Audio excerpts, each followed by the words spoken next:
নমস্কাৰ, মোৰ নাম ঝৰ্ণা কোঁৱৰ বৰুৱা আৰু আজি আমি কথা পাতিম 999 পৰ্টেলৰ বিষয়ে। 9 নিউমাৰলজিকেলি এটা কমপ্লিট নাম্বাৰ হিচাপে কনচিডাৰ কৰা হয়।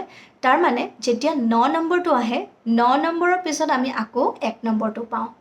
গতিকে নিউমাৰলজি হিচাপে যদি আমি চাওঁ 9 তাৰিখ ছেপ্টেম্বৰ মাহৰ 2025ক আকৌ প্লাছ কৰিলে কি হ'ব 9 ওলাব।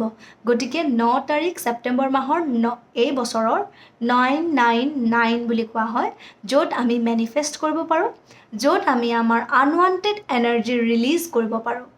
গতিকে আপোনালোকে কি কৰিব সেইদিনাখন? আপোনালোকে প্ৰথম নিজৰ যিখিনি এনাৰ্জি প্ৰয়োজন নাই সেইখিনি ৰিলিজ কৰিব। এনাৰ্জি ইন দ্য চেন্স আপোনাৰ নেগেটিভিটি, আপোনাৰ যিকোনো অপ্ৰয়োজনীয় বস্তু আপোনাৰ জীৱনৰ পৰা আপুনি নাইকিয়া কৰিবলৈ সেইদিনাখন আপুনি ৰিলিজ কৰিব। ফাৰ্ষ্ট ৰিলিজ কেনেকৈ কৰিব? আপুনি এখন পেপাৰ ল'ব, ব্লেক পেনেৰে লিখিব যিখিনি আপোনাক নালাগে। ফৰ এক্সাম্পল, আপোনাক এংগাৰটো নালাগে, আপোনাক খং নালাগে, আপোনাক আপোনাৰ ষ্ট্ৰেছ নালাগে, আপোনাক আপোনাৰ প্ৰব্লেমছবোৰ নালাগে, যিকোনো প্ৰব্লেম হ'ব পাৰে। ধুনীয়াকৈ এখন পেপাৰত লিখিব ব্লেক পেনেৰে। তাৰপাছত আপুনি ধুনীয়াকৈ সেইখিনি জ্বলাই দিব। জ্বলাই দিয়াৰ পাছত আপুনি ইউনিভাৰ্ছক ক'ব যে মই এইখিনি তোমাৰ ওচৰত চাৰেণ্ডাৰ কৰিছোঁ আৰু মোৰ লাইফৰ পৰা এইখিনি মই ৰিলিজ কৰিছোঁ। ঠিক আছে, এইটো ফাৰ্ষ্ট। ছেকেণ্ড, আমি গ্ৰেটিটিউড দিম।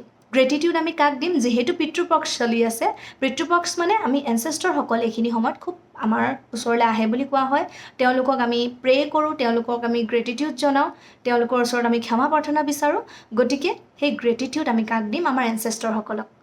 আৰু এটা কথা, আমাৰ ওচৰত যিখিনি আছে ব্লেছিংছ, যিখিনি আমি পাইছোঁ জীৱনত, সেইখিনি আমি কাউণ্ট কৰিম। ব্লেছিংছখিনি আমি অনুভৱ কৰিম যে মোৰ যে এইখিনি আছে তাৰ কাৰণে মই থেংকফুল।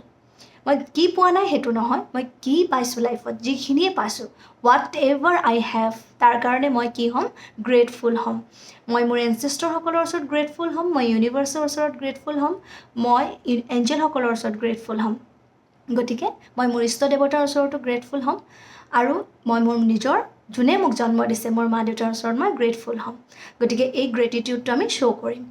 থাৰ্ড, আমি মেনিফেষ্ট কৰিম। মেনিফেষ্ট আমি কি কৰিম? আমাৰ লাইফত যিখিনি বস্তু আমাক প্ৰয়োজন। আৰু মেনিফেষ্টেশ্যনত আমি সদায় প্ৰেজেণ্ট টেন্সত লিখিম যে আই অলৰেডি হেভ দিছ।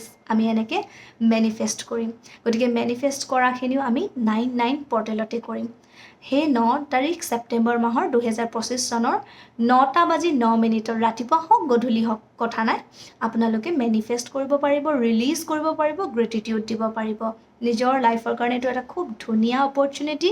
আপোনালোকে মিছ নকৰিব, চবেই কৰিব।